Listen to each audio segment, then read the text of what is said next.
Oui, pour l'histoire que donc on m'a pas tenu au courant du fait que j'étais une déesse, des règles, gna gna gna, parce qu'il y avait un débat. Moi, je me souviens de ça, ce qui m'est revenu à l'époque. Parce qu'il y a tout qui m'est revenu là. Ces derniers mois, je me suis dit, mais putain, ça me parle quoi. Et au fil des jours, au fil de mes combats là, je me dis, oh putain. Et puis Dieu, il t'aide dans ces cas-là. Hein. Puis une fois que la sorcellerie, la grosse sorcellerie, elle tombe, tu vois, à force de pratiquer l'islam qui fait quand même une protection, moi c'est ça qui m'a sauvé, c'était ma pratique de l'islam, voilà, mes prières, mes ablutions, voilà, mes ramadans, etc. Donc moi je n'ai que pratiqué ça en fait, dans ma vie, j'ai pas appris des trucs, des tours de passe-passe ou quoi au caisse, j'ai toujours fait que de la, enfin, disons que c'est à partir du moment où je me suis convertie à l'islam que j'ai commencé à pratiquer des rituels religieux. Avant, je m'en souciais jamais. C'est-à-dire, je croyais en Dieu, mais je pratiquais rien du tout, quoi. J'étais une croyante dans un Dieu unique, point barre. Mais après, je sais qu'il y avait un débat sur le fait que des gens ont commencé à dire les règles de tout de tout ce que dans tout le marasme dans lequel on est trop jeune. J'ai entendu une discussion comme ça et, et que ça posait problème parce que le fait de dire aux jeunes gens trop jeunes les règles, bah du coup ça les faisait mal réagir, mal réfléchir, se prendre pour ce qu'ils ne sont pas et à faire des stratégies par des gosses quoi. C'est-à-dire, on fait jouer les gosses, puisque du coup, les déesses sont ce qu'elles sont et que ça compte quelque part. Et ben du coup, on dit les règles à tout le monde pour que tout le monde puisse faire un truc. Sauf qu'en fait, on n'a pas tous le même destin. Et en l'état, une déesse est potentiellement aussi devenue déesse par ses efforts qu'elle a fait dans des vies antérieures, qui l'ont amené à avoir un tel statut plus tard, ou qui a été, voilà. Et donc, à un moment donné, c'est pour ça que Dieu vous a fait travailler sur sur la question de faire le bien. Hein, il a donné les mêmes règles à tout le monde. Il a envoyé des prophètes à tout le monde. Moi, j'ai fait partie des groupes qui ont suivi des prophètes. Hein. J'étais pas toute seule. Et on a été tous mis à l'épreuve. On nous a dit ne bois pas, ne vole pas, ne mens pas, ne tue pas, etc. Bon, il y en a qui l'ont quand même fait, qui s'en sont battus les couilles, et puis il y en a qui ont écouté, hein, qui ont entendu, compris, ressenti là où on voulait en venir le prophète. Et puis il y en a qui les ont vendus contre de l'argent, contre un terrain, qui ont vendu des principes aussi de pudeur contre le fait d'avoir un mari riche, même si on l'aimait pas, etc. Tout ce que je n'ai pas fait dans cette vie, excusez-moi. À un moment donné, je me suis pas mariée avec quelqu'un pour sa richesse. Je n'ai pas fait d'enfant pour avoir le statut de mère et qu'on m'emmerde pas. Je n'ai pas cherché à être ambitieuse, à faire des études particulières pour être reconnue en société. Je m'en foutais aussi. J'avais envie de vivre la vie. Moi, mon objectif, c'est de ne pas avoir de regrets, de vivre ma vie comme je l'entendais, comme je le ressentais. Après, il y a des projets, j'aurais pu les perpétuer plus longtemps, mais à chaque fois, il y avait des événements, des situations qui faisaient que je devais réagir dans la rapidité. Et finalement, ça collait pas à ce que j'avais projeté au départ. Mais en fait, c'est parce que tout le monde avait investi mon avenir, mon destin, mes relations, mes fréquentations, pour que eux obtiennent des choses sans que je le sache. Donc moi, on me montrait du doigt du style, mais t'arrives pas à stabiliser, t'as pas d'enfant, alors qu'on me pillait tout, que les mecs au final de qui j'étais amoureuse, on me les prenait pour des histoires de t'as pas ton Doliprane, ou t'as pas ta boîte de Doliprane, t'as pas les bonnes couleurs, ou j'en sais rien quoi, je comprenais pas, je disais mais comment ça je suis habillée en rouge, on peut pas sortir ensemble, ou comment ça j'ai pas ma boîte de Doliprane, qu'est-ce que ça veut dire? Enfin moi je me suis retrouvée dans des trucs de fou, je me dis mais c'est quoi cette merde? Donc moi, je me retrouvais très malheureuse, genre, je me retrouvais dans des soirées où, genre, la meuf, elle hurle, mais comme une hystérique, elle rigole, ah, t'as pas ta boîte de Doliprane, man. J'ai dit, de quoi elle parle, cette conne? J'ai dit, ma vie, elle va changer parce que j'ai pas une boîte de Doliprane. Bon, à un moment donné, voilà. Donc, malgré le fait que, je vous dis, je jouais bien naturellement, de ce que j'ai compris en conclusion de tout ce que j'ai pu analyser dans ma vie, c'est que mes parents m'ont aussi préservé de peut-être de me dire les choses, parce qu'en réalité, ou j'allais pas les supporter au vu de ce que j'allais comprendre de ce monde merdique, ou le fait de dire trop tôt, ça empêche que les gens jouent bien naturellement. Moi, de ce que je me souviens, c'est qu'ils expliquaient que les gens, avant, ne le disaient pas trop tôt, aux jeunes gens, justement pour ce que le naturel, avec l'aide de Dieu, se laisse aller, et que, à l'époque, souvent, les gens, ils disaient, la vérité, elle sort de la bouche des enfants, voilà. Qu'il y en a, ils leur ont mis des bites plutôt que la vérité, elle sorte pour leur faire fermer la bouche, ou la fameuse tétine, vous savez. Donc moi, Claudine a été toujours en train d'expliquer, elle m'avait pas mis de tétine pour pas que je ferme ma gueule. Bon, pour le coup, c'est vrai que j'ai pas fermé ma gueule. Mais quand je vois encore des gamines à 5 ans, à 4 ans, 3 ans qui ont encore la sucette à la bouche, je dis mais à un moment donné, qu'est-ce qui se passe quoi? On lui fait toujours mettre la sucette au lieu qu'elle parle ou qu'elle se plaigne ou qu'elle dise une information. J'ai à un moment donné, non, ça va pas. Voilà. Donc voilà, je sais pas moi quoi vous dire. Voilà. Donc après, je pense qu'on a utilisé, comme les sorcières utilisent les chats pour foutre la merde, pour faire du chantage. On a utilisé les gosses pour faire la merde. Au final, les copines que je croyais être des copines comme moi, normales, enfin qui étaient au courant de rien, teubées comme moi, en fait, elles faisaient de la stratégie de fou, quoi, autour de moi. Donc voilà. Après, au fil du temps, je sentais que dans ma vie il y avait des problèmes, je sentais qu'il y avait une forme de malédiction sur ma gueule, qu'il y avait des choses que je ressentais qui étaient anormales, etc. Et au fil du temps, j'ai travaillé là-dessus, je me suis renforcée mentalement, c'est pour ça que je parle de renfort mental et de coups de poing en fait, que je me mettais mentalement, parce que je sentais que j'avais des pensées qui m'affaiblissaient, et qu'au final, au fil des années, grâce aussi à ma vie, je veux dire avec Guillaume, etc., qui, au fait de me confronter et d'être dans une stabilité, on va dire, affective, masculine, amoureuse, maritale, avec quelqu'un dans la stabilité, même si de fait il me trompait, je suis quand même restée avec lui parce que j'ai trouvé une stabilité que j'avais pas réellement réussi avant à trouver. Avant, j'étais tout le temps en sortie, dans des soirées, à pas trouver la personne que je trouvais valable, pour m'installer ou pour me donner envie, ou j'avais pas de sentiments, etc. Donc voilà. Donc moi, je renie pas les gens que j'ai aimés, et que même si Guillaume il a ses torts, malgré tout ce qu'il m'a apporté, moi je trouve qu'il m'a plus apporté de bien que de mal, même si sur le long terme, ces histoires de tromperie, ça m'a pété les couilles, voilà, c'est tout.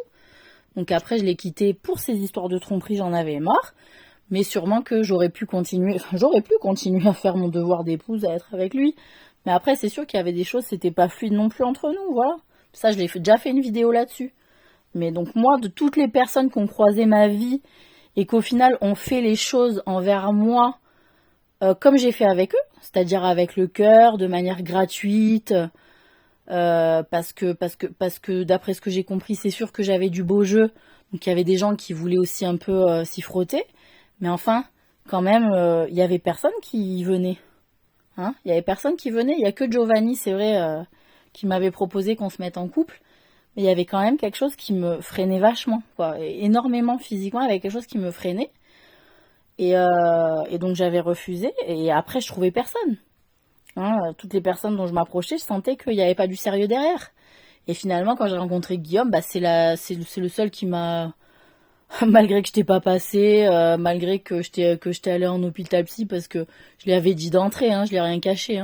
Et ben au final, il m'a quand même prise, il m'a quand même épousée, il m'a quand même des fois humiliée, mais aussi valorisée. Bon après il y a toujours le jeu d'acteur studio que j'étais pas au courant, donc moi peut-être qu'il m'humiliait, que c'était le jeu de la soirée. Et qu'au final, peut-être qu'il était juste obligé de faire ça, vu que c'est aussi un jeu d'acteur studio d'humilier les gens, parce que tout est inversé. Quand tu dis un truc bien, on t'en remballe, toi. Donc voilà, donc je pense qu'il a dû jouer sur 2 tableaux, ça a été compliqué, et je le respecte pour ça. Et en plus, il a encore gagné plus en estime, voilà, parce que je me dis, putain, il s'est fait chier avec moi, alors que j'avais pas beaucoup d'argent à ramener, parce que lui il préférait que je fasse pas trop non, il préférait je sois plutôt à la maison à faire la cuisine, enfin bon, voilà. Bon. Donc j'ai toujours bossé avec des petits contrats par semaine. Mais enfin, voilà, j'ai quand même, vous avez vu mes trimestres, vous avez vu les trimestres que j'ai. Alors toutes celles qui ont fait vos études, là que vous avez payé vous avez entretenu 10 ans qu'elles fassent leurs études, les trimestres, il y en a presque pas du coup, tu vois. Et finalement, elles ont besoin de se faire accompagner en bagnole, il leur faut la voiture machin. Quand elles sortent, elles prennent pas le truc. Même moi, j'avais un petit salaire, mais je partais jamais sans mon portefeuille, hein. J'avais toujours mon portefeuille. Souvent, je pouvais pas payer, c'est vrai, mais j'avais quand même ma carte bleue, quoi. Voilà, je partais pas sans mon truc. Et souvent, j'ai payé ce que je pouvais, c'est-à-dire où je faisais des petites courses quand même, où j'achetais des clopes, je dépannais l'essence. Je sais pas, mon assurance voiture, je me la suis toujours payée. Je sais pas, c'était les visites chez le médecin un peu que j'arrivais pas trop, mais des fois Claudine elle me dépannait. Bon, mon père il m'a versé 300 balles par mois jusqu'à mes 30 ans, un truc comme ça. Et puis voilà. Et puis après, je me démerdais avec un salaire entre 800 et 1000 euros, généralement mensuel. Donc voilà, à l'époque, j'avais pas de crédit. Voilà, j'en ai eu un peu plus du coup. Mais voilà, j'avais quand même de quoi assurer. C'est-à-dire, ils payaient pas toutes mes clopes, ils payaient pas tous mes frais. On va dire que moi, de fixe, j'avais entre 3 et 400 euros qui partaient. C'était quoi d'ailleurs? Je sais plus. Bah, enfin bref, je m'en souviens plus. Mais enfin voilà, donc j'arrivais à me dépatouiller. Ah ben je participais toujours un petit peu au loyer. Pas la deuxième fois où je me suis réinstallée avec Luz Oranger, ça c'est vrai. J'ai pas repayé le loyer, il m'a pas fait repayer le loyer. Mais enfin sinon les 4 premières années où on a été ensemble, j'ai tout partagé avec lui, hein. Le loyer, je versais toujours quelque chose. Voilà. Et après voilà, quand on a fait 2 fois Compostelle, j'avais réussi à mettre 1000 euros chaque été. Donc je dépensais mes 1000 euros et après c'est vrai, c'est lui le reste qui assurait. Voilà. Mais je mettais toujours ma part, c'était aussi important, puis ça montrait aussi que, en fait, j'avais envie de faire ce qu'on faisait, on me porte pas, moi, je fais, quoi, voilà. Donc, et quand je vois, putain, récemment, là, je suis sortie, j'ai dit, putain, mais les meufs, en fait, elles sont toujours gnagnagnas. Alors, bah, c'est vrai. Moi, on me voyait, c'est vrai, il me payait tout le temps. Guillaume, on sortait, c'est lui qui payait, c'est lui qui payait. Pour autant, bah, je lui ai pas manqué de respect, quoi. Je l'ai pas trompé, quand je l'ai pas menti, je lui cachais pas des trucs, je faisais pas de trucs bizarres, quoi. Il était toujours au courant de ce que je faisais. Tout le temps, j'étais à la maison à l'attendre le soir. Je sortais jamais avec des copines. De toute façon, j'en avais pas. Voilà, je le laissais jamais aller à des soirées. Enfin, voilà. Puis d'ailleurs, lui non plus. Il allait pas à des soirées sans moi. C'était très rare, hein, très très rare. Peut-être par obligation de jeu, hein, j'en sais rien quoi. Enfin bon bref, si c'est Maxime ou pas ou quoi, ou Ryan Gosling, on comprend rien. De toute façon, qu'est-ce que vous voulez que je vous dise? Moi j'ai envie qu'on discute, qu'on pose les choses à plat. Pas que on soit là à me dire si tu prends lui, tu prends. Mais à un moment donné, c'est quoi? C'est le marché. Enfin, je veux dire, on a des âmes, on a des cœurs. J'ai été assez maltraitée dans ma vie pour qu'on continue pas à me manquer de respect à ce point. Je veux dire, c'est quand même des animaux, quoi. Alors qu'ils aient peur, qu'ils aient honte, qu'ils aient peur de s'assumer devant moi, je peux l'entendre. Mais à un moment donné, il va falloir qu'ils me respectent parce que je suis parfaitement respectable et absolument digne de respect et que je les ai respectés quels qu'ils soient, hein, que ce soit un Cyril qui m'a baladé dans la ville, mais enfin pour la bonne cause, c'est-à-dire qu'à chaque fois qu'il était dans la merde, il pouvait compter sur moi naturellement, c'est-à-dire que c'était jamais calculé quoi.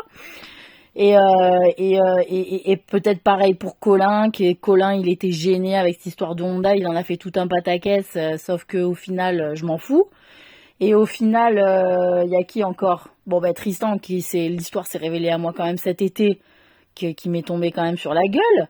Mais enfin bon, j'ai mes souvenirs, je sais que c'était réel et je renie en rien de ce qui s'est passé entre nous.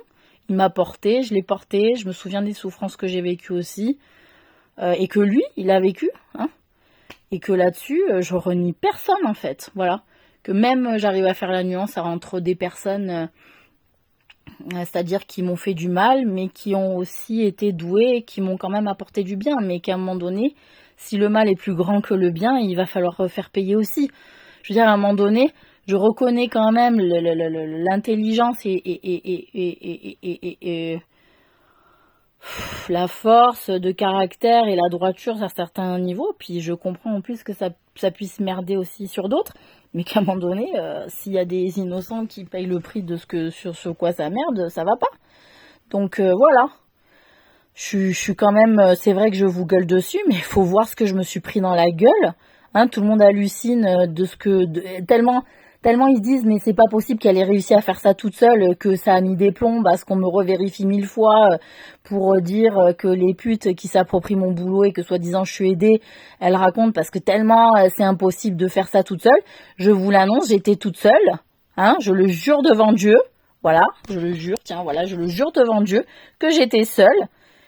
Et que je mérite mon titre de Walker Texas Ranger largement, et que ça fait de toute façon des années que je fais ça.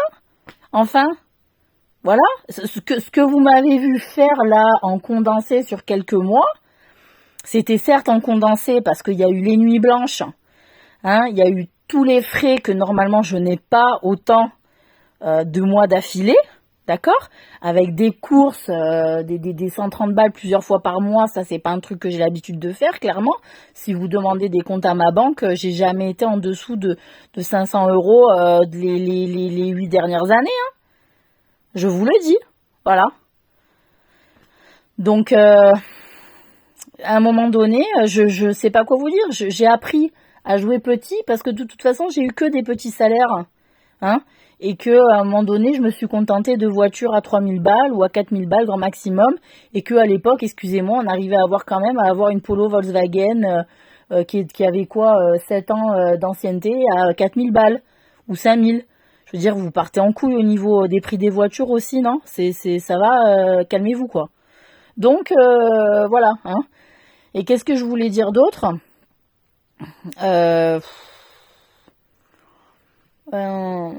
Que j'aimerais que les personnes qui ont quand même, qui m'ont fréquenté, qui m'ont connu, hein, qui savaient Ève Soula, même si c'est mon ennemi, hein, voilà, et que il va falloir qu'elle assume ses choix, m'a quand même dit qu'elle savait, hein, elle savait que je n'étais pas au courant des règles, hein, toutes ces filles là qu'elle a fréquentées, elle était quand même en mode taupe, hein, puisque c'était la condition aussi peut-être d'accéder au trône, n'est-ce pas?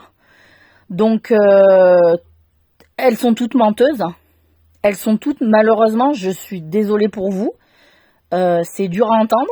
La vérité, elle est souvent très laide à dire, c'est pour ça qu'on n'a souvent pas envie de l'entendre et qu'on la trahit pour de jolis mensonges, mais que, malheureusement, vous avez suivi et fait confiance à des personnes qui se sont appuyées sur moi pour monter, hein, parce qu'elles ont senti que j'avais un état d'esprit sur certains points assez intransigeant et qu'il y a des choses que je n'accepterai jamais et qu'il valait mieux qu'elles passent avant moi.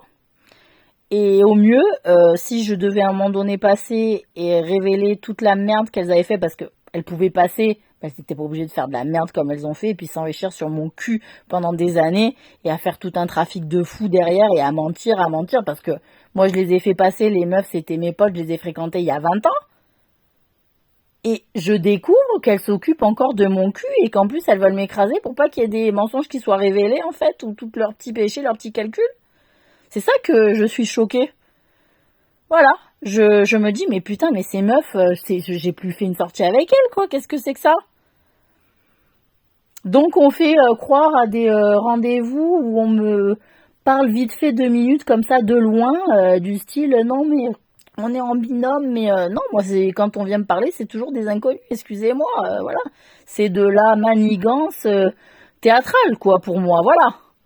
Voilà, donc à un moment donné, si ça vous a mis le doute, j'en suis navrée pour vous, mais vous avez eu affaire apparemment à un réseau de traîtresses qui a investi les siècles passés, de manière à ce que je les porte, parce que la femme fallait qu'elle passe apparemment, parce qu'il y a eu une enculerie du passé où j'avais déjà porté le blanc et que j'étais quand même une femme et ça n'était pas reconnu parce que j'étais une femme, hein, voilà l'histoire. Et que donc je me retape le boulot dans le noir, et en plus je me fais piner par les femmes que j'ai soutenues par le passé aussi, en disant, mais je sais pas ce qu'elles ont contre moi. J'ai été gentille en fait avec tout le monde, je leur ai pas fait le mal. Moi la dernière fois, j'ai discuté avec Alice, elle m'a dit mais tu m'as humiliée. C'était quoi en 2018 peut-être, par WhatsApp du style elle me dit on boit un coup, je sais pas quoi, ça fait longtemps, tu sais, quand elle a besoin de like sur son putain de Facebook. Et moi naïve, je fais bah ouais mais je porte le voile. Ah bah non, on boit pas un coup. Pff, je veux dire, mais tu m'as, en plus de ce que tu m'as humilié, elle me dit, mais et quand tu vois le truc qu'elle a fait sur ma gueule, je me dis, mais à quel moment? Et donc les gens subissent ces jeux-là en fait, des gens bien, qui ont des vraies valeurs, qui ont été vaillants, qui sont sacrifiés pour des tas de raisons, sont obligés de suivre des jeux bidons pour des gens qui ont acheté des titres de noblesse par la CAF et de la bœuf, quoi. Donc à un moment donné, il faut plus que ça se vende, déjà, ce truc-là, le titre de noblesse, je sais pas. C'est quoi que j'ai capté? Ah bah oui, bah c'est quand les bourgeois se sont enrichis, et qu'à un moment donné, c'était vachement intéressant que des noblesses aient vachement de pognon, parce qu'il y a certains nobles, on s'était amusé aussi à les appauvrir, les vrais, hein, à les appauvrir. Enfin, c'est un jeu qui se joue depuis des siècles, hein, mais on appauvrit des vrais seigneurs qui avaient gagné leur adoubement avec droiture, et qui se font piner par des gens qui ont le commerce et qui revendent gna gna gna à droite et à gauche sur le dos de tout un tas de peuples ou de territoires, et qui vont acheter leurs principes et leurs valeurs à la foire, hein, à la foire. J'ai même pas envie de dire de porc, je crois que j'ai encore plus de respect pour le porc, je dirais à la foire aux vautours, hein, voilà, la foire aux vautours, hein. Donc voilà. À un moment donné, je suis... Oui, parce que les pires, par contre, c'est les vautours quand on est mort. Ouais. C'est vraiment le truc dont on a peur. Je vous le dis.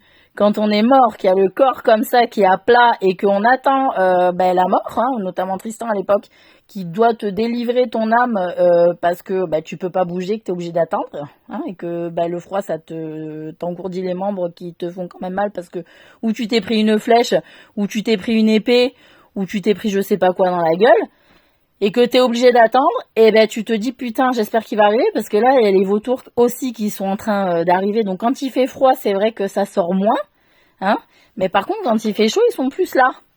Voilà. Donc moi j'ai ce souvenir là qu'à un moment donné j'avais eu peur et j'avais dit putain Tristan, j'avais peur que tu viennes pas assez tôt parce qu'il y a les vautours, quoi, merde.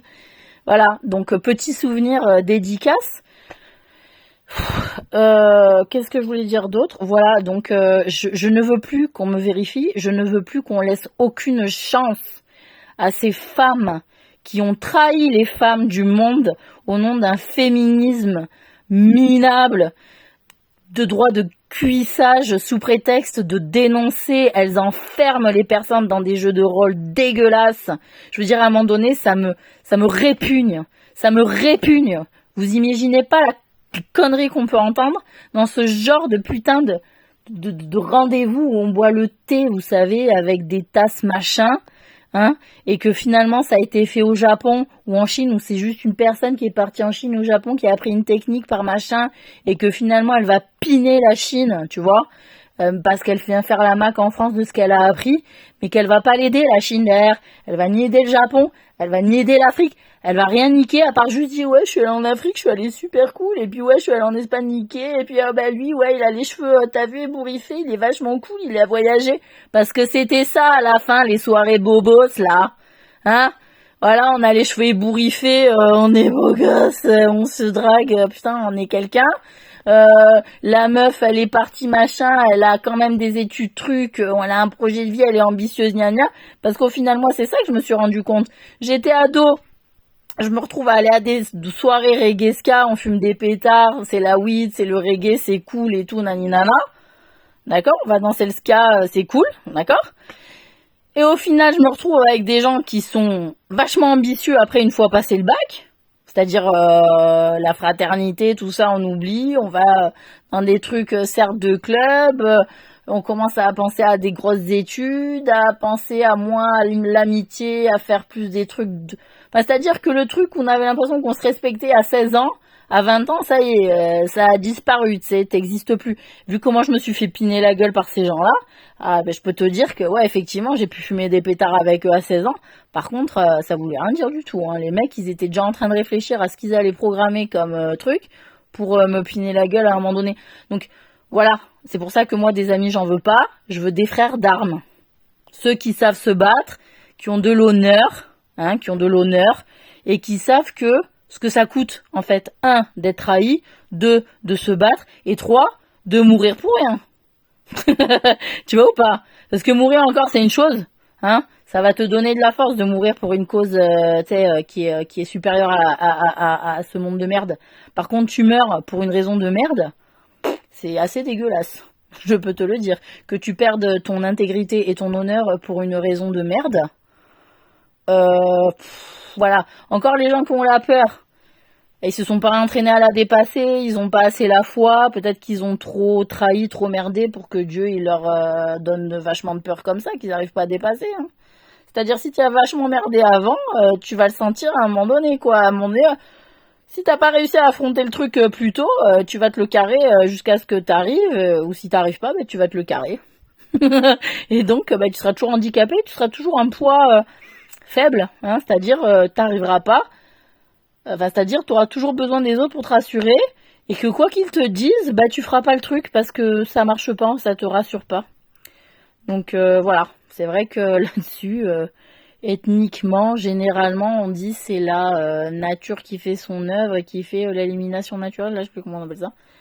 Bon, enfin bref, donc je ne sais plus, vu que là tout le monde est en bonne santé, il y a le projet nazi, il dit bon, ouais, ils sont en bonne santé, qu'est-ce qu'on fait du coup, l'élimination naturelle, elle marche plus, on va essayer le Covid. Bon, enfin, après le Covid, c'est pour prendre le sang des gens, la chair, l'enterrer sous terre et en mettre dans le vin à un moment donné, non. C'est pas un bon projet non plus, les satanistes de merde là, vous m'avez saoulé. Quand je dis qu'à un moment donné, manger le corps du Christ, boire le sang du Christ, alors ça va boire du vin ou du pain. Déjà, c'est jamais du pain, c'est un putain d'hostie, t'as pas compris le truc, c'est dégueulasse. Et en plus, le vin, peut-être il y a du sang dedans, hein, qui est mélangé, donc voilà. Et en plus, t'en bois pas, toi, du vin, hein, quand tu vas communier, il y a que le prêtre, ma gueule. Tu vois ou pas? Donc je veux dire, à un moment donné, merde, hein. Donc, et en plus, symboliquement, c'est boire le sang et manger la chair. À quel moment un prophète de Dieu va dire que manger de la chair d'un être humain et du sang de quelqu'un, c'est bien? Symboliquement, déjà, vous biaisez le chemin des croyants, les prêtres catholiques, là. Vous voyez ou pas? Les chrétiens, en général. Hein? Donc, vous allez rien dire, pas boire le vin, ou vous allez dire boire le vin et pas boire le sang. Hein, vous démerdez-vous. Démerdez, buvez le vin fruit de la terre. Hein, ça peut commencer par là.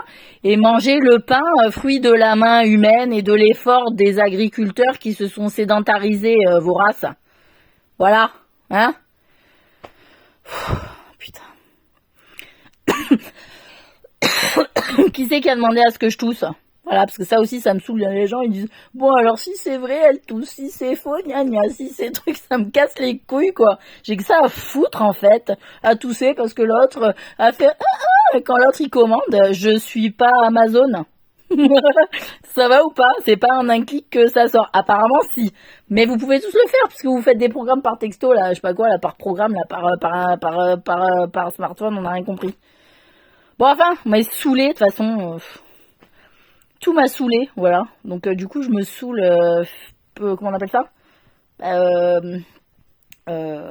proprement, au sens propre. Je me saoule proprement, c'est-à-dire au sens propre. Voilà. Donc moi, je me languis de les voir. Hein. S'ils ont peur, je vais pas les manger.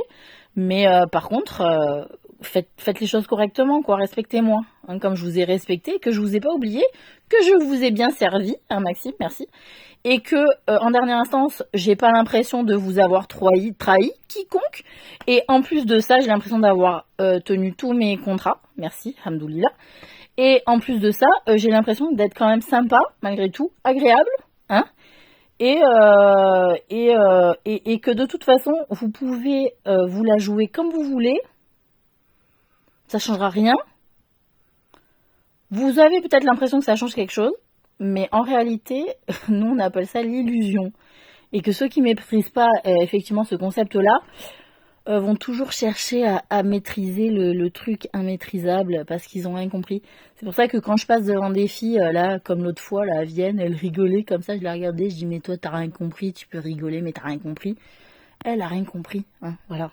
Parce qu'à un moment donné, quand on a peur et qu'on craint Dieu, on arrête certaines choses. Je dirais pas lesquelles. Voilà. Je veux pas filer toutes mes petites ficelles avec Dieu, moi. Hein.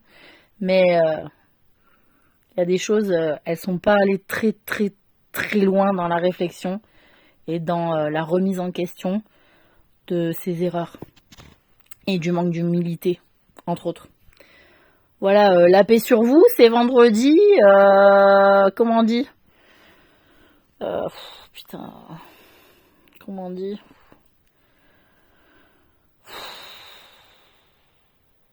voilà, ça m'a fatigué ces histoires de religion là. Putain. Bon, allez, bonne soirée.